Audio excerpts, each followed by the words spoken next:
Aceh Sharia law is a zero tolerance tourism. Welcome to 3T Podcast, the Discover, the Fact, the Truly Witness with Haris Nandalubis.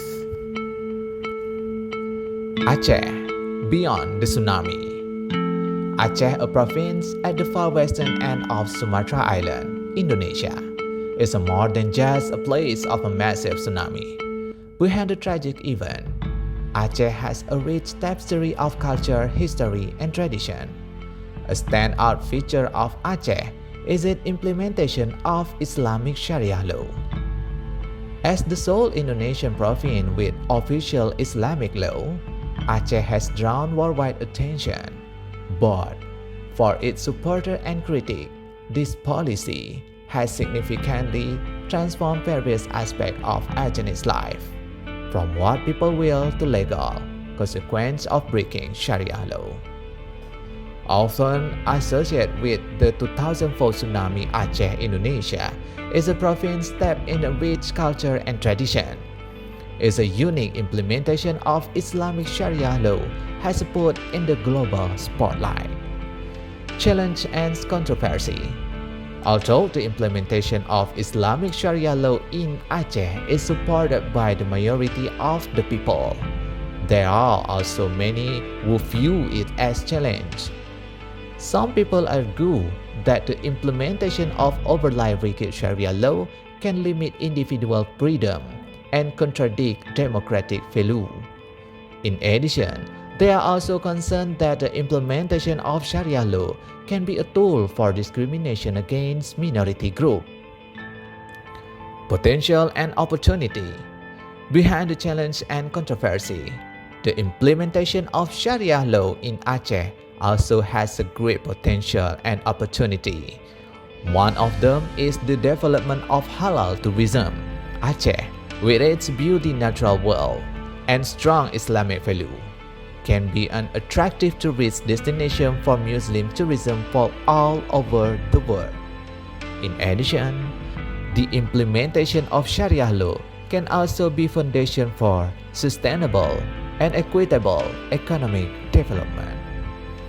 I tried to reach out with Irma as a tourism ambassador and sent her few questions about it, and here the answer.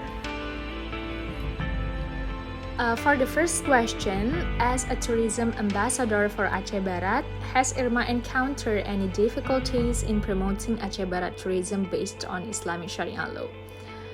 To be honest, I don't have difficulties in promoting Aceh Barat tourism based on Islamic Sharia law, but I have a fun story when I got experience to exchange to one of the universities in Java.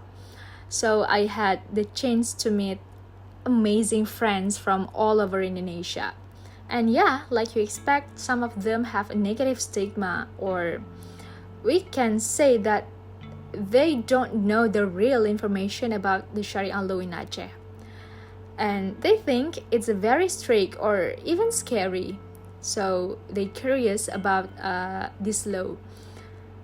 Even some of my new friends, when I said that I am Acehnese, the first question they ask me is, Irma, have you ever been raped? And I was like, yeah, this question is surprised to me. But I saw it as a great opportunity to share about Aceh. I talk about how Sharia law is more about promoting the good morals for society in Aceh, how we respect our culture and creating peaceful societies rather than setting the strict rules. And I also share the stories about how stunning Aceh is, about our beautiful nature, delicious food, our rich tradition, the tolerance, and how exactly the procedures of Sharia law in Aceh is. So yeah, they become curious and very excited to visit rather than worry about the Sharia law here. Question number 2.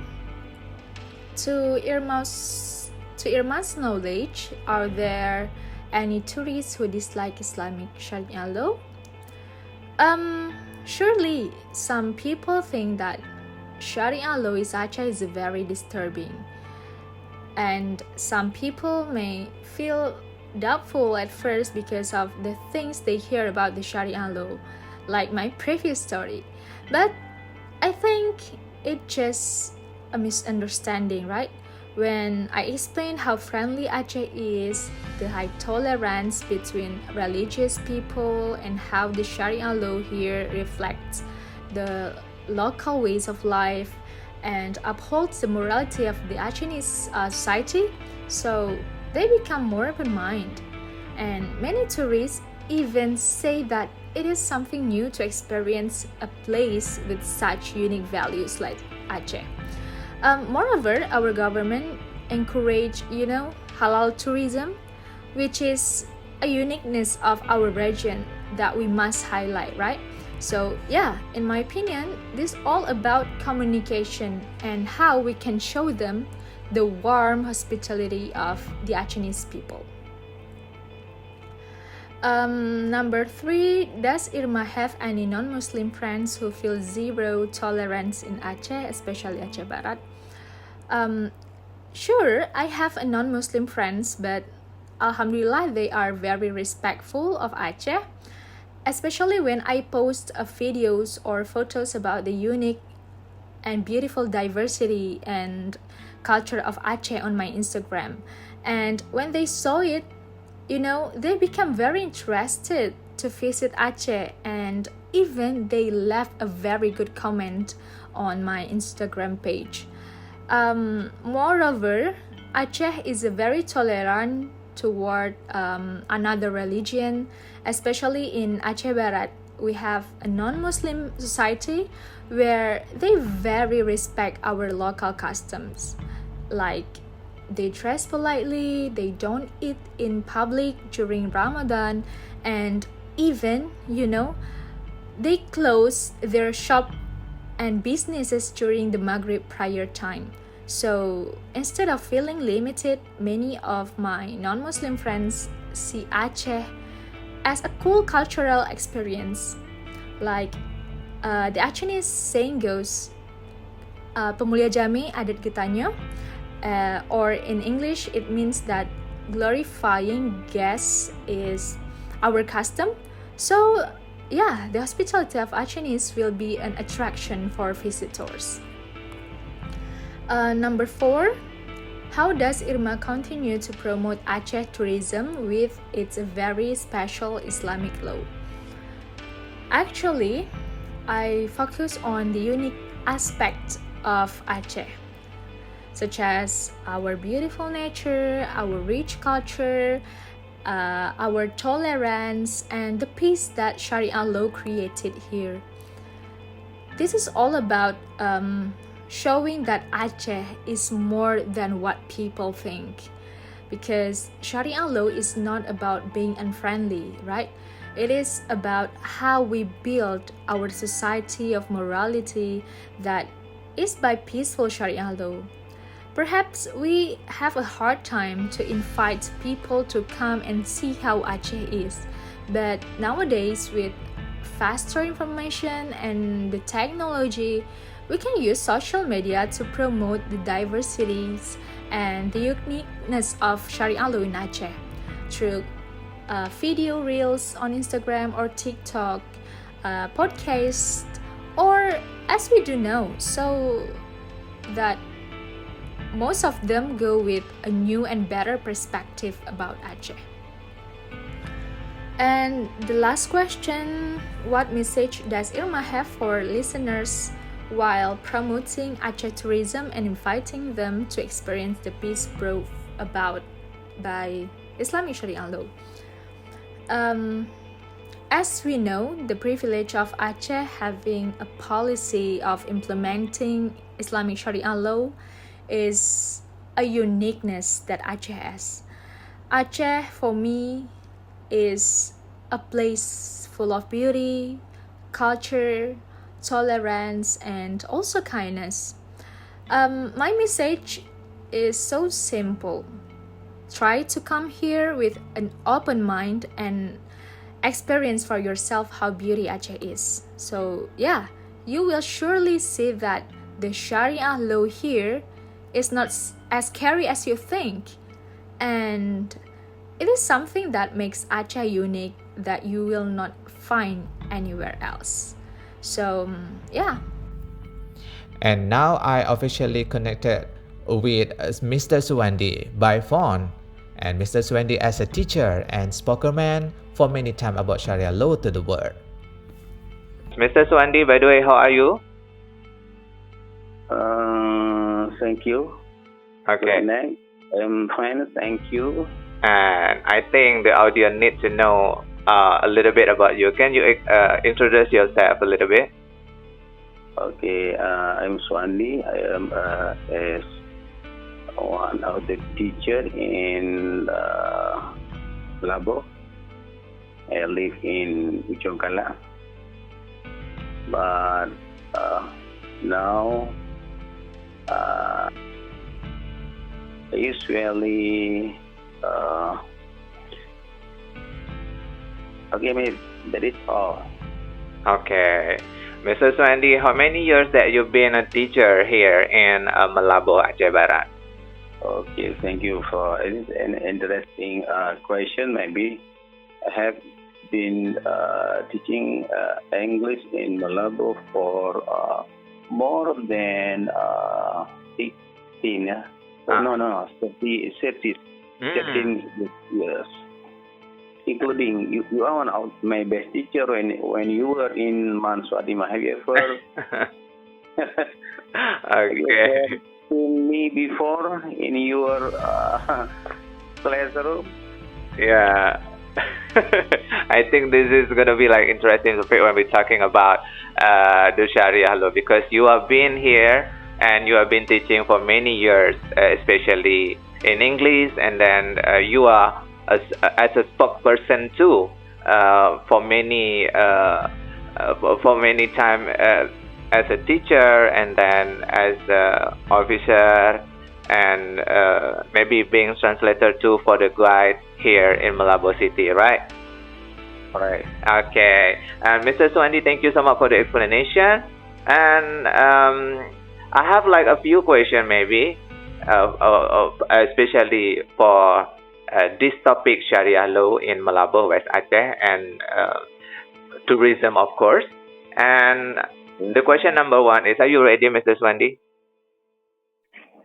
Okay. Okay, the question number one is, does the implementation of Sharia law in Malabo have an effect on reducing the number of tourists who want to visit our city?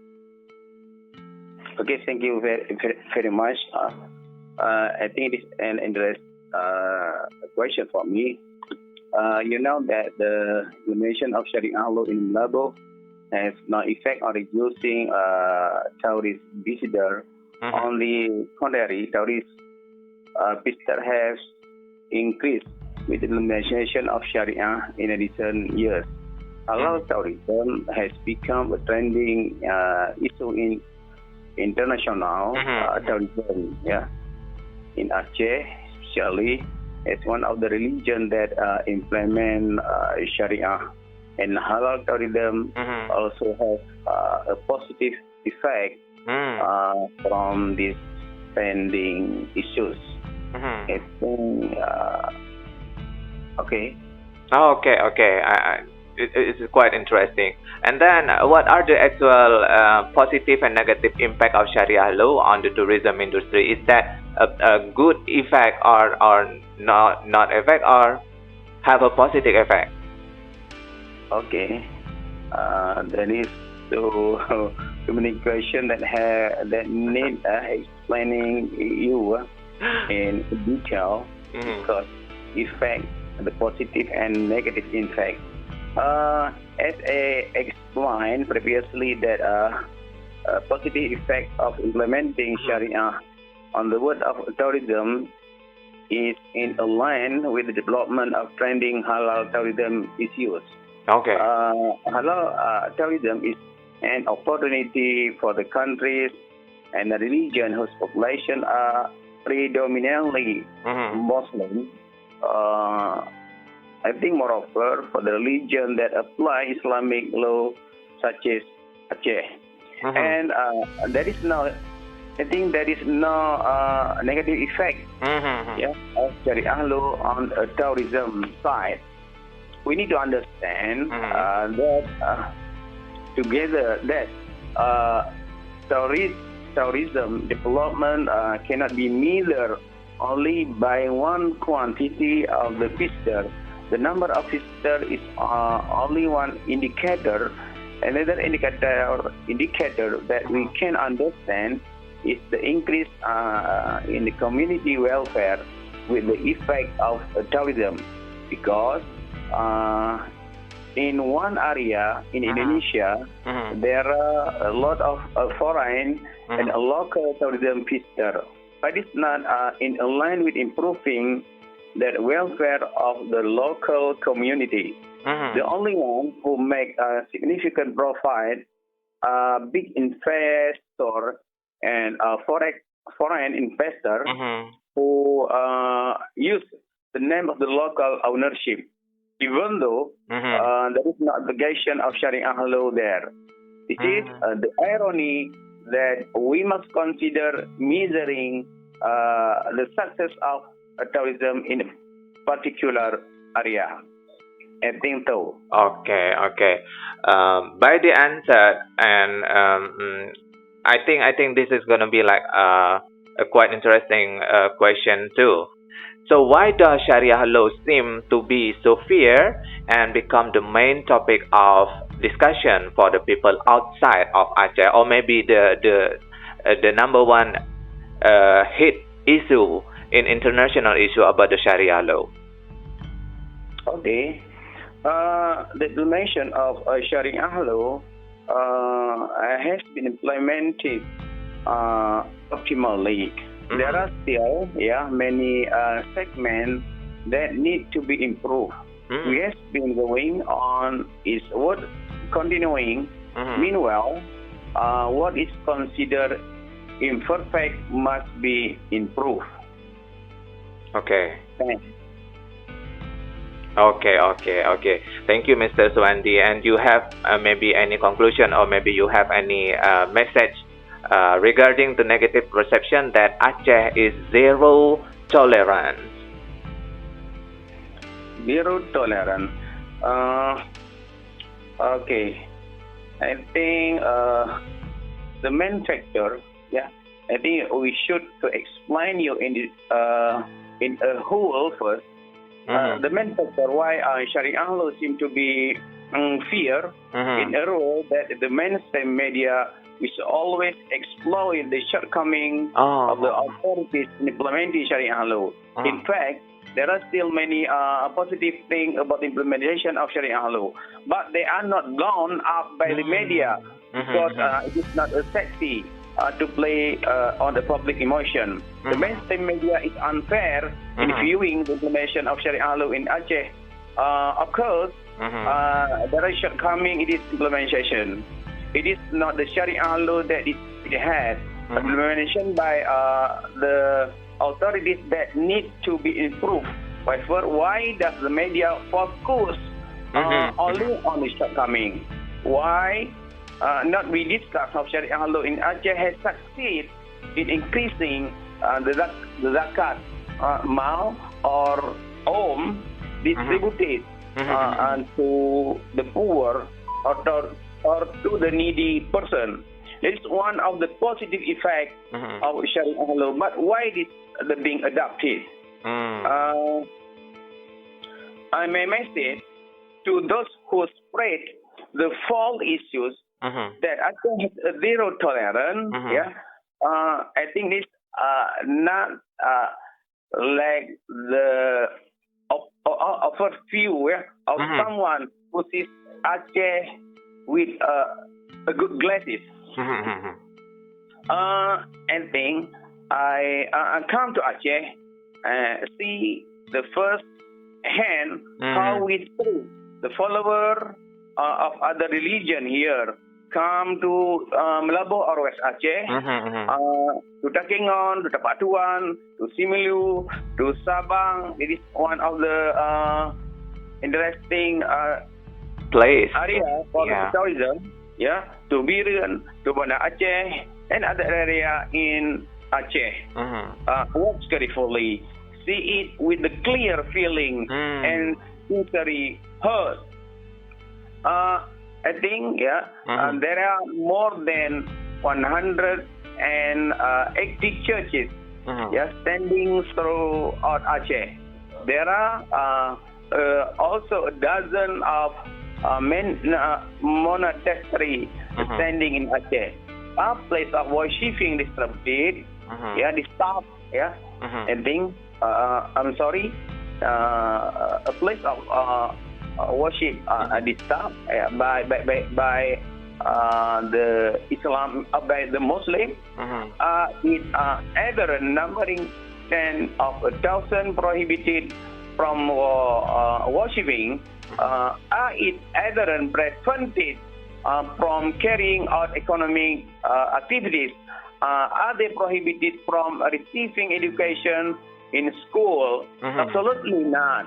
We are very open and very accepting of people of other religion. So to 10 years, this stop spreading, stop spreading lies about Aceh. Come here and see it with your own eyes. I always ready to accompany someone who come to Aceh, especially the foreigner, not from Arab countries. Okay. Thank you, Mr. Suwandi, for the clear answer. Thank you so much for your time again. Okay, thank you, Mr. Nanda. Arif Nanda Lubis, for giving me a chance to discuss something. I think this is hot issues. Right now, not only in Aceh but also outside of Aceh, Indonesia, our country. Discussing about the Sharia law, I think that is very interesting issue. So we hope someday a lot of tourism come here to see eco-tourism wisata Nipah. Okay. Thank you, Mr. Suwandi. Thank you again. Enjoy your time, Mr. Suwandi. Okay, thank you. Good night. Assalamualaikum. Waalaikumsalam. Here the conclusion. Aceh, as a province that implements Islamic Sharia law, is a unique phenomenon in Indonesia, maybe in the world. The implementation of this law has shaped the identity and character of the people in Aceh. However, like any other legal system, the implementation of Sharia law in Aceh also has challenges and dynamics that continue to evolve. Okay, for now, until I see you again in another 3T podcast, the Discover, the Fact, the Truly Witness.